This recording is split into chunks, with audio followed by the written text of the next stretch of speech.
Welcome to the August 18th, 2 p.m. meeting of the Complete Streets Committee. Can everyone just go around and say their name for the roll call? Tess Healy here. Brian already here. Go ahead, Bill. Bill Chapman here, calling in from Chicago, Illinois, the Windy City. Jim Levy. Great, thanks Yeah. everyone. We're gonna have a privilege of. Thank you.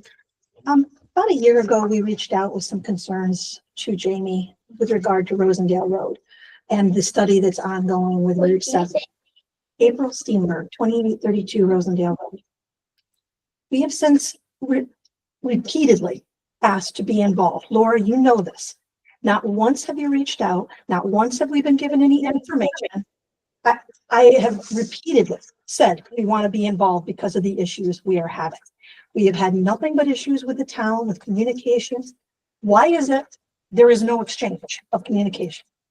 Okay, it's okay. You don't have to reply. I want it on record that I have repeatedly, back when Jamie was here, asked to be involved and that you were supposed to keep us in the loop, and it has not happened. I'm sorry. Can you just do background? What are you asking to be involved in Complete Streets or? You have gotten the emails from Jamie. I apologize. Can you just? Oh, now we don't know. We don't know what's going on. Well, It's a context just in this for moment, it's good to have context. Yes. Yes. You were made aware that there were issues on Rosendale Road, that we wanted to be involved in the study. My husband's a civil engineer. He's reached out to the other civil engineers who's involved. We have repeatedly asked for information, repeatedly. On the county study to raise the road, is that what you're talking about? No. Okay, I'm sorry. Please just give us context of what is going on and what. Go back, look at your emails from Jamie with regard to the Rosendale Road and how many times we've reached out. All right. Thank you. Okay, I mean, as far as this committee is concerned, it's not part of what we've historically been working on, so I don't know either. So if you wanted the committee to be aware, and if you could just explain to me and to Bill and Jim and Brian here. There's been multiple complaints on Rosendale Road, and I have seen more of the police officer that was so good that just retired. He was wonderful. He was really proactive in getting people out there. We can't even take our trash out without being run over. You know, I had an issue 2 weeks ago. There was a loose dog, somebody going 60 miles an hour. We were almost hit. This has happened repeatedly, and we've repeatedly brought the issue to complaints to the police department. We've repeatedly asked the town to be involved in this study, for them to look at, Rosendale Road and the concerns. The study on Route 7 concerns us because depending on what they do, that's going to impact Rosendale Road. Mm. And I'm very concerned that there's such an unwillingness to work with my family and the people on Rosendale Road. Thank you for clarifying. Yeah. Would you like to add anything else? All right, privilege of the floor has ended. I don't have the minutes to. Yeah, we didn't have any for this. Okay, We'll have to have 2 next month. okay, then there are no minutes to approve. And we can go right into the bulk of the meeting. Because it's lightly attended, we're just gonna focus on any new items or any actionable items, because there's no one here that needs to be brought up to speed. And so we can just go through this with an emphasis on just things that we need to focus on for the next month. So the first thing we're going to talk about is the safety on Route 7 linkage study. Yeah, so I think for those of you that are on the study advisory committee, you got a copy of the comments from the public outreach that were summarized, as well as that map that kind of outlined the concepts that they would like to work on. And really the only update that we have right now is that they've started working on the concepts. So they haven't released them or anything like that. They are doing additional traffic counts on the side roads to Route 7. And they are doing a pedestrian count on the sidewalks, because in the Bellevue hospital area, the number of vehicles exiting the side roads onto Route 7 didn't meet the volume warrant for a traffic light. So they're gonna see if there's possibly a pedestrian warrant for actually a red, yellow, green push button crossing Okay. signal there. When the pedestrian counter goes out, I will send you guys an email to let you know. It's not out yet, but Is that a camera or a person? I think it's a camera. Okay, Because I think it's up for like a month okay. or something. makes sense. So I'm sure it can't, I'm not exactly sure what it looks like. I'm sure it can't be like those rubber things that the cars drive over because people would not walk on them. So it's probably a camera. But I'm glad it's for a long time too. Yeah, so I think, the idea would be if there's a certain number of people that cross there, and then also if there's just a certain number of people walking up and down the sidewalks, then that would potentially, possibly trigger a warrant for a pedestrian crosswalks there. Very good. Laura, just quickly, can I ask, motorists entering the side, I mean, coming from the side roads, entering Route 7, would that be one of the speed control devices, or would it be like the rubber hose that goes across the roadway and counts the number of auto trips that go across it to get onto Route 7?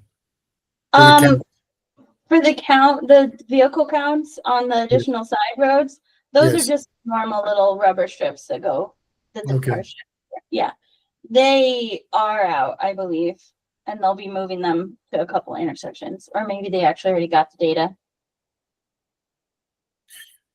And did they articulate the purpose of those, just to see how many auto trips there are every day of motorists coming out onto Route 7? I think one of the things that they really want to figure out is if there's a light, where will it go? Like if it's not warranted on Hickory, but it could be warranted in different places. Or like another thing that, you know, you can kind of think about, they sort of have it on Colony is like, there's like almost like a light spaced every certain amount, which, you know, is another thing that they'll look at for Route 7. But yeah, they have to know how many cars are coming out from the side roads. My second question is, independent of car counts, I mean, Bellevue is on the other side of Route 7. I mean, if you want pedestrians to move safely from, say, the bus to Bellevue Hospital or other pedestrian traffic, I mean, whether there's a crosswalk there for pedestrians, I mean, is that linked to how many cars are entering the road from nearby streets, or does that stand alone, would you guess? No, if they're looking at a signal that is only for pedestrians, like not car activated, like only a pedestrian signal, then the side traffic on that road wouldn't matter. Because it's only how many people are walking on the sidewalks and trying to cross. For that warrant, yeah. And it's actually not a whole lot of people that warrants a traffic push button crosswalk on a road like that. It's not a whole lot of pedestrian trips, but Well, as a footnote, with the accidents that have happened, if there's already minimal pedestrian traffic and several people have gotten. Oh, no, but what she's saying is if it doesn't take that many to necessitate that there be a crosswalk. So it's not a high threshold. It's easy to meet. another thing is like you're saying, if people are afraid to cross because 2 people have already died there, Yes. that they actually will count how many people are just walking parallel along the road on that sidewalk, not even crossing. And there's a certain percentage, like if there's, 20 people that walk up and down that sidewalk over a given time, there's a certain percentage that they use to say that they would probably at some point want to be crossing. So it's okay if people aren't crossing the road, if there's a lot of people on the sidewalks that can cause owing too. And there are people that get off the bus that work at Bellevue, isn't that true? So that you have employees that are going to work that need to be able to travel from the bus stop across Route 7 just to get to work, and then the reverse in the evening when their shift is over to get back over to be able to take the bus. Those do get counted, don't they, in this? So we get counted. Okay. Mhm. Shall we move on to the sidewalk projects? Sure, yep. Oh, So- I just had one more question on that, Tess, if I may. Sure.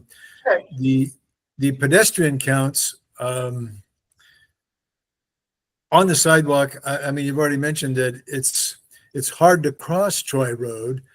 And once you start on Troy Road, it's a bit of a walk to get down to the next place where you might, I mean, a destination. So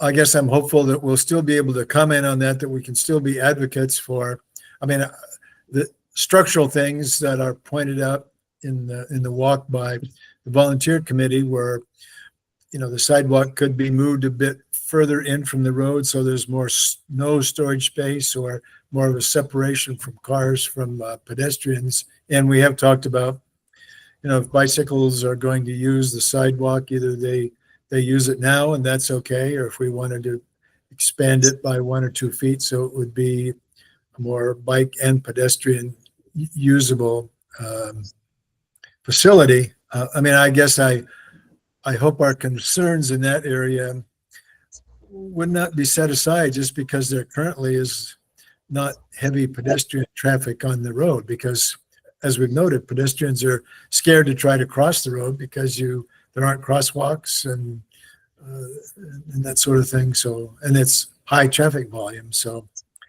I mean, I guess I don't want to lose that concern that that the Citizens Committee that's walked it has articulated, as well as our committee looking at bike and pedestrian traffic alongside Route 7. So, Yes, that's a good point, Bill. And I assume that they're professionals and they take that into account. So, I mean, they call it like latent demand, like people would use the facility if it was there, but they're not using it if it's not safe. Right. But it's not an easy thing for them to figure out. Okay. It's better if things just meet the warrants by number, Mhm.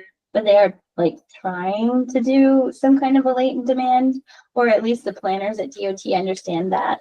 Yeah, I would think by virtue of the bus stop, like that could just trigger it unto itself. Well, I mean, so there's just a number of people at DOT that you have to work with, and the traffic engineers just want the data. Yeah. So like, I think the planners there can kind of understand that there's a bus stop and it should be used more than it is being used, but proving that is kind of hard. I mean, they're trying, but they don't like have great formulas for it or anything. Yeah. I mean, I think the fact that 2 people have gotten killed, they're trying to cross the road. That should also Yeah. trigger, yes. But and it's so frustrating when it comes to the math. Like, I guess if it was 2 in a single year, it would be different for DOT, but it was a year and like 3 days or 6 days or whatever it was. So now, yeah, it's a different threshold for them, I guess. Anything else, Bill? no, thank you. I was wondering, Well, actually, Laura, is there another summary, or a work group summary of information that we'll be getting back from the engineers? And they do have their write-up of what they learned from the survey. I'm wondering, is that posted on the town's website somewhere, so people that filled out the survey and handed it back in, will they be able to access that to see the results or see what people did say on the survey, the 300 or so folks that did respond to the survey? So the linkage study has its own website. Remember the Safe on 7 website? Okay. Yeah, I'm not sure what their steps are normally, but I mean, we could certainly, if it isn't normal for them to put the public comments on there, we could certainly ask for them to put the public comments on there. I think we should. I mean, they did do a write-up of what they learned from the survey, and so what they shared with us, I certainly think that would be appropriate to put that out there so the general public and certainly the people that filled out the survey would be able to see, well, what did folks have to say on an aggregate level about conditions on Route 7, and really to see the suggestions that came in. And, if they've shared it with us, I think it's appropriate to share it with the public. And, we've spent taxpayer money to collect the data. And so I think it ought to be posted where people can see it. And, we might even want to mention on our town website that it's available on, is it DOT or available on Labella website where they could get access to see it if they posted it? It's the Safe on 7 website. So I'll Okay. ask.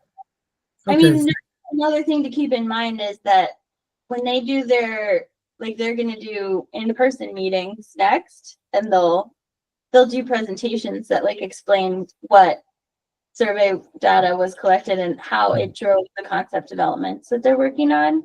So again, it's a really long process, and we're still sort of just working on the Well, concept. Unless they have an objection, I mean, I think we ought to at least ask, would you put it on your website, the survey that was done? And I mean, It least is like a process that we're not in charge of, but Right. but I will definitely ask. It's a good idea, Bill. okay, thank you. Thank you, Tess. No problem. So, moving on to the sidewalk projects for Birchwood and Cornelius. Yeah, so received the first kind of draft of the sidewalks, sent them over to you guys. I know you were working on them. I think where we're at with the design is that if we look at things, let's give the engineers our comments, and then make sure that at least those are addressed, and then we can start meeting with the Birchwood and Cornelius residents on the design. I just want to make sure that there's just a kind of a threshold of review. I have some comments on the trees. Bill had some comments on at least the Birchwood sidewalk design, and you probably have some comments. So I think we should, if you guys, like, I don't know how much longer you need, like maybe a week or so, and then just email me all the comments. I'll send them all over to the engineers, and then we'll get that design back and share it with people.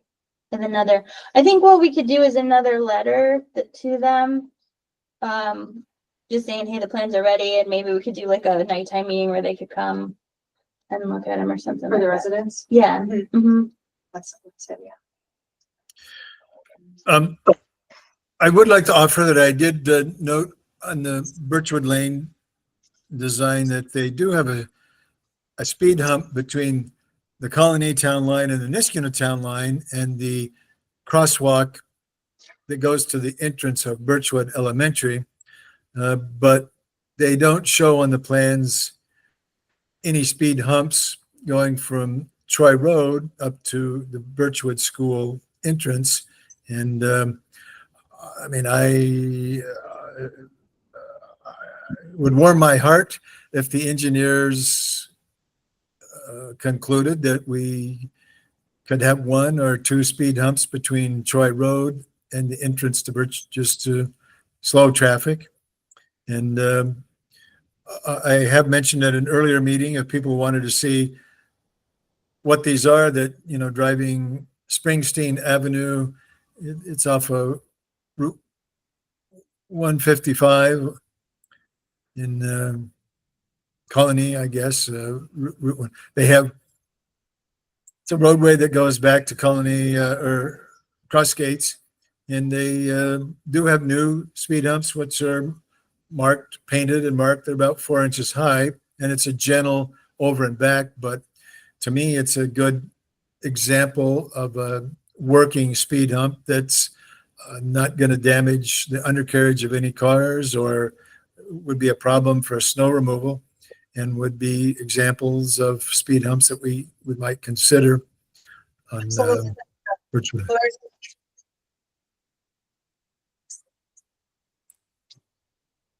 Can't hear you, Tess.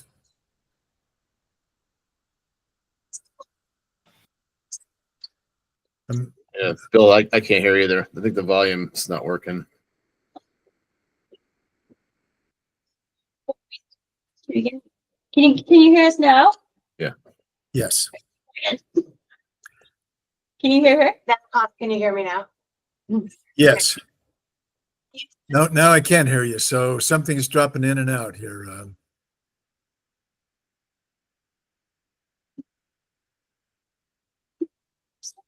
Like they can hear Oh, us. they can, you can see the voice. Yeah, no, I can see it. Okay. Go again. Just to summarize that comment plus any others you have and send them to Laura so she can give them to the engineers. And what was the timetable you wanted? Can we do like by next Friday? Can you guys send all your comments by next Friday?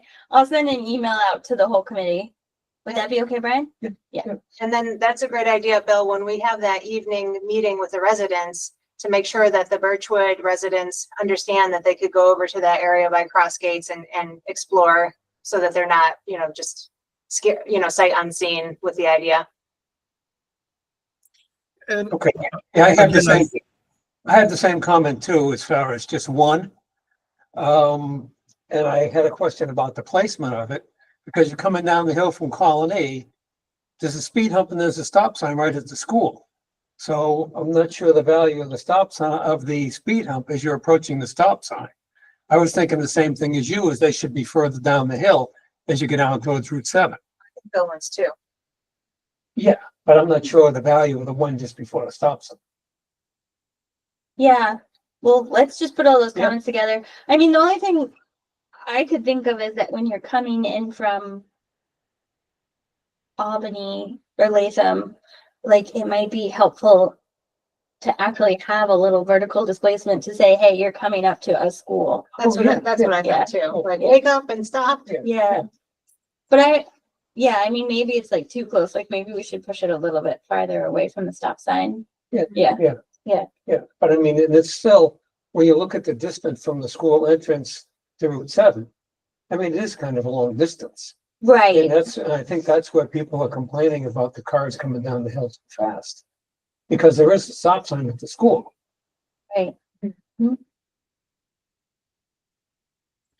So, okay, I'll put it in my comments. Yeah. Okay, good. And Brian, if you like. just generally responding to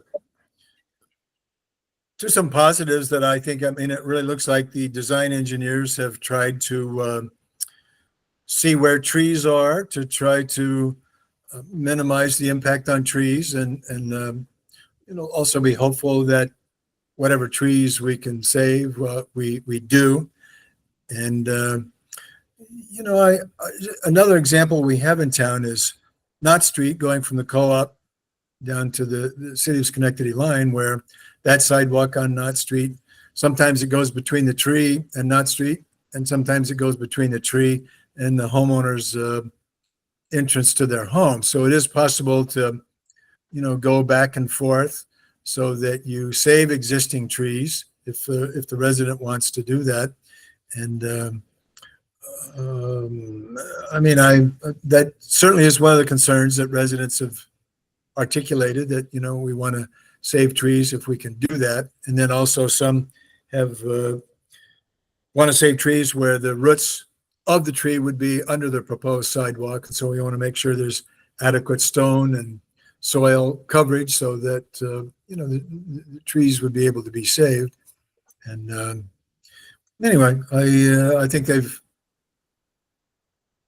made a decent shot at trying to design a sidewalk that hears from the residents on the road, but still will be safe for people to walk to Birchwood Elementary School. And in terms of latent demand, I think it's also a helpful concept. Some of the residents say, well, I don't see a lot of people walking on Birchwood Lane, but really the traffic, especially during rush hour in the morning when students are going to school and parents, you would be dereliction of duty as a parent to let your elementary school students try to walk on Birchwood Lane the way it is now, either walking by the side of the road or even walking on the grass. And so what we want to get is a sidewalk that will be safe for pedestrians.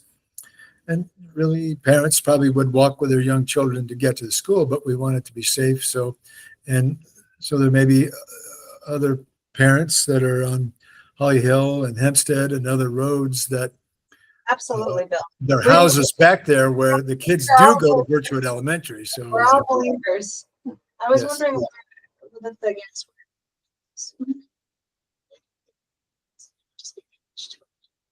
That was one of the reasons that we had the engineer switch over to Cornelius, so I'm not 100% sure, but I think, I don't know. Okay. I'm just curious. I don't know. We'll coordinate with them because we submitted the Climate Smart grant to do the sidewalk, but that won't get announced until the end of fall. And I think they're doing the gas work on Cornelius right now. Yeah. So, yeah, whether it gets patched and then kind of waits for everything or whether they pave it. Yeah.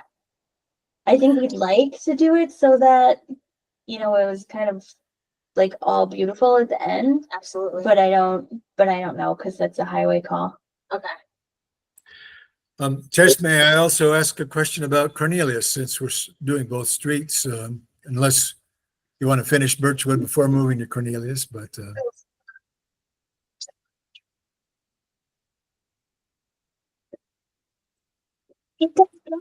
Yeah, go ahead, Bill. Yeah. Talk okay, about. I just hope everybody had a chance to look at the proposed sidewalks on Cornelius. I know they are on the west side, close to the city. And then you get down to the elementary school. There's kind of an angled crosswalk where you'd be on the west side of Cornelius, and then you're going to walk over to the school. And I guess I'm hopeful that there either might be a crossing guard, or if the principal is out in front of the building, that there's a lot of traffic that comes down Cornelius, makes the left turn into the parking lot at Hillside Elementary. And will the motorists and bus drivers certainly be able to see, oh, there are some young children in the crosswalk going from the west side of Cornelius across the road to go into Hillside Elementary, that that will be a conspicuous painted, and maybe a school employee or someone out there just to make sure that cars and buses do stop to allow children to walk across that safe walkway to get into the school. Maybe- First question. And secondly, if we're doing speed humps on Birchwood Lane because we're concerned about the speed of traffic on Birchwood Lane, would it be appropriate to consider one or two speed humps on Cornelius going from Ray Street down to Hillside Elementary?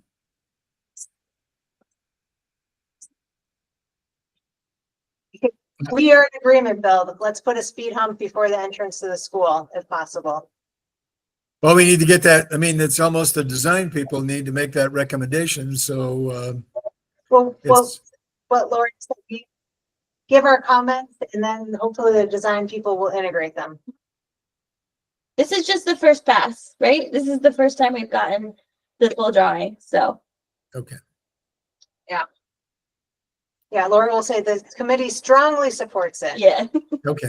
Well, I also think it's important to have space between the road and the sidewalk where you have snow storage space, so that when they plow the road, that the snow doesn't get dumped on the sidewalk. If you can help that there's a space there, you plow the road, the snow goes between the sidewalk and the road. So homeowners that have to shovel the sidewalk to get it clear, we're not making their job worse, that there's a place for snow storage, and then residents will. So if you see, Too, but yeah, I think that's how it is designed, Bill, that there's a separator. Yeah. And I'm happy to see that on both Birchwood and Cornelius. And I'm just wondering, is it wide enough for snow storage? And so there's cases where they tried to make it as wide as possible to help the concern we heard about shoveling the sidewalks. okay, But there's cases where the stormwater doesn't allow it to be, so they have to put it right up against the road, or it would be in the middle of people's yards. So it's a balance of things. Cornelius has it closer to the road. Yeah, there are also slope issues on that side of Cornelius. So the further into the lot we go, the more we're talking about little retaining walls. It starts to increase the costs substantially. So, Okay. I don't know, Laura, if the engineers can provide us like a, paragraph or two, just kind of explanation of some of these things that might help, when we're talking. And I'm sure they would for the public meeting, but they're trade-offs, right, on everything we do when we're retrofitting. So I think the slope is one of them, because I know we've talked about that in the past. It all pitches down from Cornelius to those houses. Yeah, yeah, because there's kind of a swale. So it was kind of like Oh, there for sure it's is. a either swale. one on it's either on one side of the swale or the other. And so on Cornelius, they put it on the side. Also, I think we need to be prepared to defend why we've recommended the west side. I mean, the town engineer also recommending the west over the east side on Cornelius. And, the east side does offer, once kids get up on that side, it's kind of a straight shot walking down to the school. But people coming up from Plum or Sherrill or Guernson, again, they're walking to school, they've got to cross Cornelius, where it's got the heavy auto traffic and the heavy bus traffic. And at least if they walk up on the west side of Cornelius, they can make a left turn. They may have to cross one more road, either Plum or Guernson. So they're still going across road where there's going to be traffic. And we'd be hopeful that any motorist using those would be aware, oh, there's a crosswalk here where there may be children walking. And, Right, but Bill, we're not considering that option. Because. oh, of no, I the- know that. I know. But I'm just saying, if we have the public meeting at town hall and residents come, we want to be able to explain what is the logic of our recommendation, west side over east side. And Sure. obviously one of them is, the town engineer said, the fire lines and stuff and the power poles are on the east side. And it'd be more expensive to have to cope with those, as well as, they don't want to have to dig up a new concrete sidewalk every time they have to make a repair to a fire hydrant or the line underneath. So that's it. And I think I'm just kind of piggybacking on Jim's point that, well, if there are things in here that citizens will be asking about, if we already kind of know what we think are the logical answers to those, if we either have them in writing or we know, and it's unclear whether the engineers are going to have to respond to questions from the audience or whether Complete Streets Committee or the town engineer will have to respond to those. So it's anticipating questions we may get and to be prepared to have the answers to them. So. Jim, did you just want to say anything about the crosswalk at the end there? I know I asked you about it and you had some comments. You just want to send them to me On Cornelius. on Cornelius? Yeah, I can send them to you. I mean, it's not great because it's longer, right? Because it goes into the property. It's not straight. It's not perpendicular to the road, which is the way we typically like it. But it is a unique situation because it is the end of the road. And I'm not sure where the school property starts and the town property ends. It's probably before that. So there are other considerations there. And then you have the driveway for the staff parking that, if we move the crosswalk would be an issue too, although not a big one. But, the idea I think is, by the time we get to the end here, cars should be going pretty slow. I think we could even talk about, extending the curb out a bit to make that a bit narrower and talking, because right now, I don't think technically it's one way on that road at the bottom of the hill. There's a do not enter sign. So it's one way out only legally, but I don't think at the top we actually have one way in or out. So there might be some design options we can look at as well up there. So yeah, I'll put some notes together for you, Laura, for other considerations. But by the time vehicles are getting there during school times, they should not be going more than a crawl, through that area. So I think that's our desire. So we'll look into that. Thank you, Jim. Should we consider a crosswalk before you go onto the school, a sidewalk, stop sign before you go onto the school property, where you actually have to physically stop before you get into where the split is, where the buses go, where the staff parking is? Right. I mean, You could ask. There's no I don't know. there's no stop sign now. yeah, there's no stop sign now. Right. Yeah, that's why I think there's some things we can do. I mean, that's Stop still sign part, design I'm changes. guessing whatever. that's still part of the town road where the, those properties are. Right. Residential properties just before there. Yeah, there's a sign pole there. It actually does say, well, this is an old picture. It does say one way. But there's no stop sign on it. So who knows? Maybe there was one back in the past that got knocked off. I don't know. But again, I think there are a couple things we can look at there, to improve What that. do a you little think? A speed, bit. Sorry, Tess, I didn't hear you. Broke up again. speed.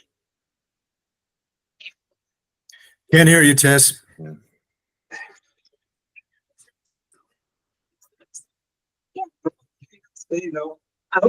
What do you recommend, the stop sign or the speed hump, Jim?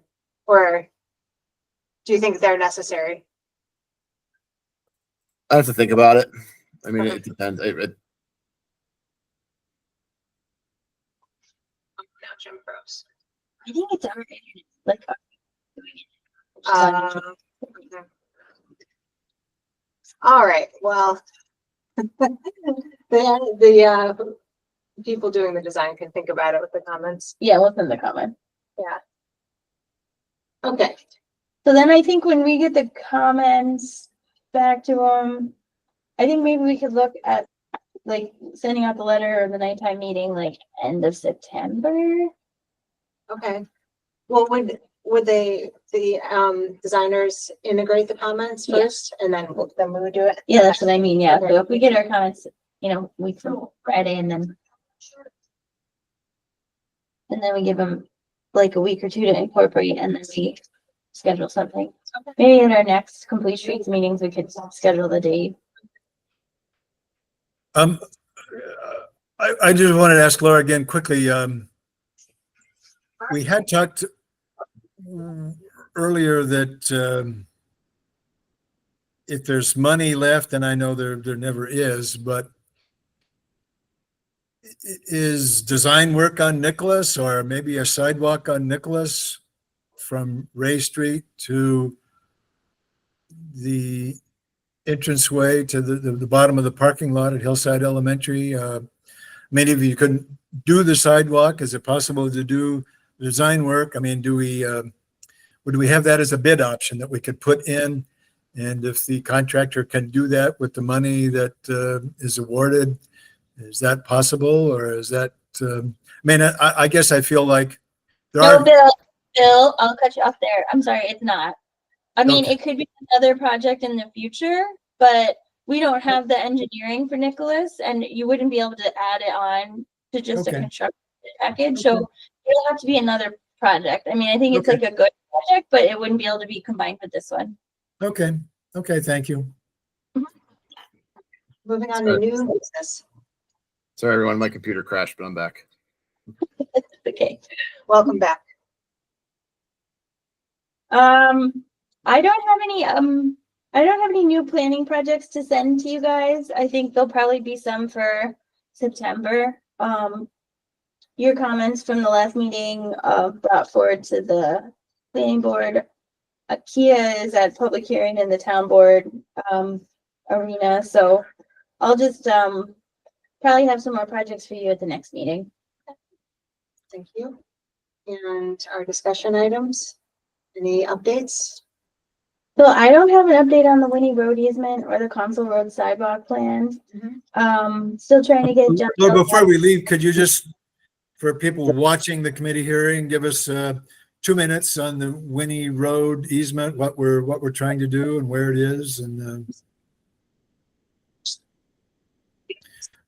I don't mind doing it if you, for people watching, that there is an asphalt pathway that goes from a pump station down to Valerie Drive.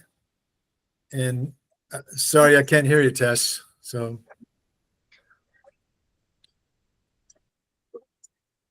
Please. Previous video recording. We're not gonna recap it here, Bill. Okay. Still trying to get John Delarada to do the Council Road sidewalk plan. So I'll reach back out to him again. Thank you. So do you want to give an update on the work you've been doing on the side path on Van Antwerp, Bill? Yes, please. I have, well, we did get a comment from Paul Sheldon, who Director of Public Works, who sent an email saying his impression was that the right of way was 50 feet on Van Antwerp Road, but he wasn't absolutely sure on that. Matter of fact, he said we should consult the plot plans for either Comanche Trail or Alva Road or I don't know if it's Alva Road, maybe one of the others there. But original concern was that maybe the right of way was only 40 feet. And so if you've got 12 or 13 feet that are the driving right of way, if you go from the middle of the road out 13 feet and you've only got 20 feet left, then you got to try to fit curb and sidewalk or a walk path in the remaining 7 or 8 feet. With 50 feet, then you've got 25 on either side. So you'd go from the middle of the road 25. And so you would have more space to consider maybe a snow storage area, or, you know, a wide, instead of just a 5-foot sidewalk, maybe, 6 foot or something like that. A sidewalk that would both carry pedestrians and bicyclists. So and we did have an earlier plan that we looked at that wasn't clear where the boundaries were on the backyards on Comanche Trail. So I have walked the street, listed the homes on both the west side and east side of Van Antwerp Road, and then also listed the homes on Comanche Trail. The Comanche Trail, I think there's, I don't know, maybe 8 or 9 homes where the sidewalk would be in their backyard. And our hope would be they would not be troubled having a sidewalk back there. You'd have to do some filling in of the earth. But if we have enough space, if we've got, 12 or 13 feet right away, then we could certainly do, a 4 foot, maybe a 5-foot buffer, at least on part of it, on the yards behind Comanche Trail homes. The homes up just south of Crimson Oak Court, I mean, you're talking about their front yards. And so even if we had 12 or 13 feet, it's a question of would they be okay with 3 or 4 feet of green space for snow storage and then a 5-foot sidewalk? Or would we have to think about a curb and then sidewalk? And we actually only have one homeowner who signed a letter signed by the neighbors. It's just the house, I think, that's immediately south of Crimson Oak Court. So we'd have to speak to the homeowners. And what Paul Sheldon said was maybe you could look at some property plot plans at the county to see, what's the legal right of way if you're looking at homes on Comanche Trail or on Van Antwerp. I mean, how much space do you really have? And again, if the property line is there's only 6 feet between, the homeowner's property line and the edge of the road, then we're probably looking at a curb with a sidewalk next to it. If we've got more space, then we can do a sidewalk. And so it's, and my own view is that if we have to get easements to be able to do this, then we probably are curb and sidewalk, because there likely will be some owners that would want to get money payment or could just object, and you'd have to try to condemn property to do it. And so that wouldn't work. So the next step is to find out, how wide is the property line there, and then, go out and speak to the homeowners, which I've done on Cornelius, done on Knott Street, done on Birchwood, on other places where we've looked at sidewalks to, one, just to get the sentiment of people over there. And the sidewalks, if they do go in, will benefit those people as well. And it's a sidewalk on a county road, so construction cost would not go to the homeowners. It would be, we'll either get a grant or it would be a county expense. And the snow removal on the sidewalk, it's the town policy to remove that sidewalk where there are improvements to a county or state road. The town uses its snow removal equipment to remove the snow. So That would be one of the things to the homeowners, is that you will not have a property tax assessment for the cost of building the sidewalk, and there wouldn't be an expectation that you'd have to go out and shovel the snow. And also, I think that it's important that if we're looking for a sidewalk that's going to get us all the way to Upper Union, that goes from the traffic circle. I mean, I'm hopeful that one day the county may look at the traffic circle in front of GE and either think about some sidewalks there or a revamped traffic circle where they would do the work to put sidewalks around the traffic circle in front of GE. So people will be able to get off of the Mohawk Hudson bike path, go around those sidewalks, and then get onto Van Antwerp Road. And we know that there are homeowners south of Knott Street East on Van Antwerp that would like to see the sidewalk that would go all the way to Balltown Road, or at least go to Van Antwerp Apartments. So students that want to get access to Van Antwerp Middle School would be able to do it on a sidewalk. So let's stay more in the now with it. And okay, the now appreciate- is, once I learn where the property line is, then Yes. I'll be asking anyone else on Complete Streets that wants to knock on some doors. I'm going to do it. I'm hopeful they'll be in favor. I'm hopeful we'll find that the space we want to use is in the county right away. And so then it's just a question of, we can do it. And now we need to either ask the county to put it in their budget or to get some grant money to do it. So, Good plan. okay. Yeah, Bill, when you get close, we should probably make a map, like, because remember I told you there's that one subdivision that already has an easement, so they're an automatic yes. So just so that you're going to the right doors. Sure. Well, I intend to hit every door. And I mean, you could advise me. I mean, I did walk the east side of Van Antwerp. And again, there's maybe one tree that you'd have to go around. And the ground is quite level in front of the homes, that you could put a sidewalk on the east side. And if that's, the easement is there, I'm not sure even homeowners would object. They might like the idea of a sidewalk that would take them down to Knott Street East, where they could pick up this asphalt side path to go to the post office, the high school, the business district, and Absolutely. Yeah, Walton I mean, Woods. yeah, because that one I don't think is really, I mean, the reason that we focus on the west side is because there's that long stretch with no houses, but we could certainly see what the advantage of it being on the east side is that if you were walking your dog or something, you could make a loop and never have to cross Van Antwerp. Yeah. Yeah. So I beg your forgiveness for not burning some more shoe leather to get some answers on this sooner.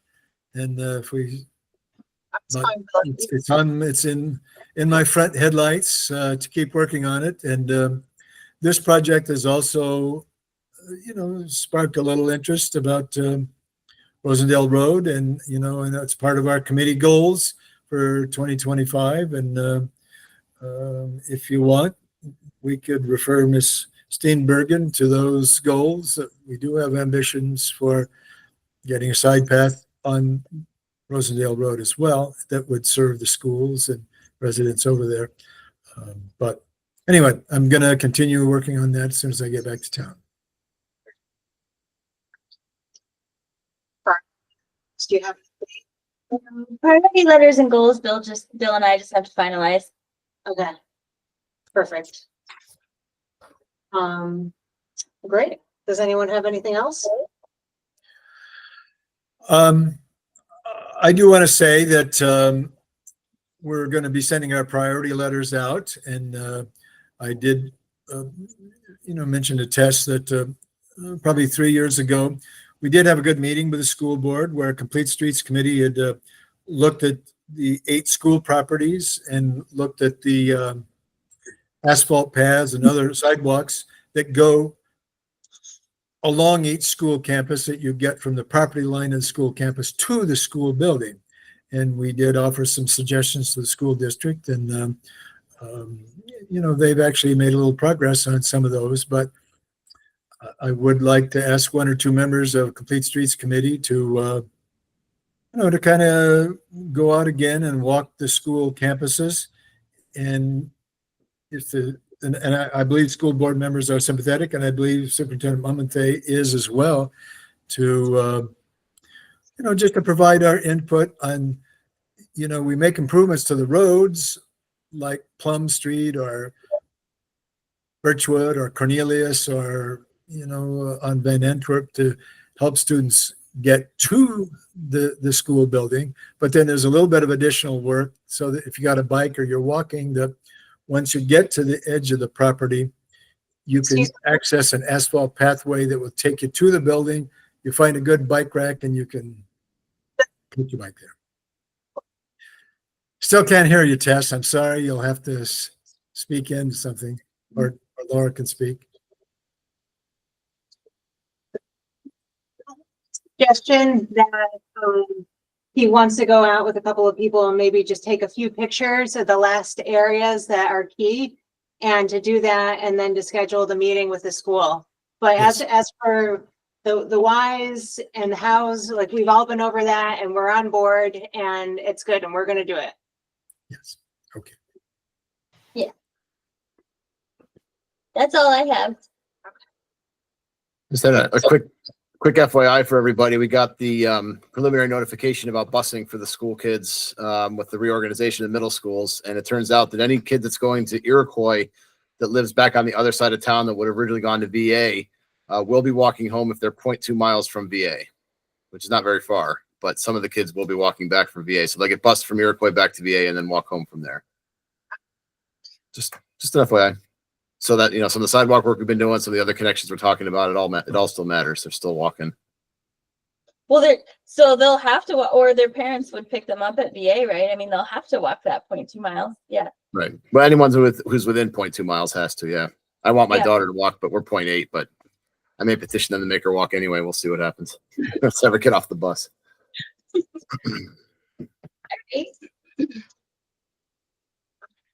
Make a motion to adjourn the meeting.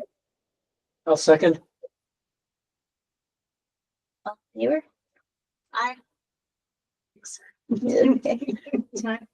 252. Okay. Thank you, you guys. Thank you, Tess, for chairing the meeting. And thank you, Brian and Jim, and Laura, and everyone for attending. Bill, enjoy the rest of your trip. Okay, thank you so much. I saw the Thunderbirds,